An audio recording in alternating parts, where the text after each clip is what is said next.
Career counselling मित्रांनो आपण जेव्हा करून घेतो मुलांचं, त्याच्यामध्ये आपण नक्की काय बघतो? फक्त करिअर चूज करणं एवढंच तुमचं फक्त काम असतं का? नाही.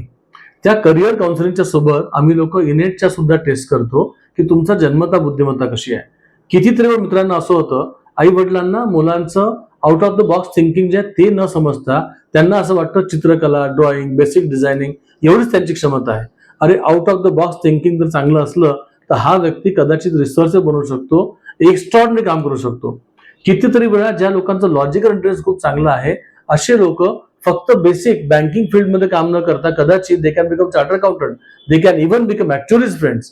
या कपॅसिटीज भयंकर मोठ्या आहेत, या पोझिशन फार मोठ्या आहेत, मात्र आपल्याकडे त्याचं नॉलेज नसतं. सेकंडली बऱ्याचदा असं होतं की आई वडिलांना वाटतं की आमचे मुलं बऱ्यापैकी अरोगंट आहेत, की ते लोक तोंडी लागतात, ते लोक उलटे उत्तर देतात. मित्रांनो, यांच्याकडे कदाचित ना एक्स्ट्राऑर्डिनरी काम करण्याची क्षमता आहे. They have a capacity to manage people, right, and hence they are able to communicate also well and effectively.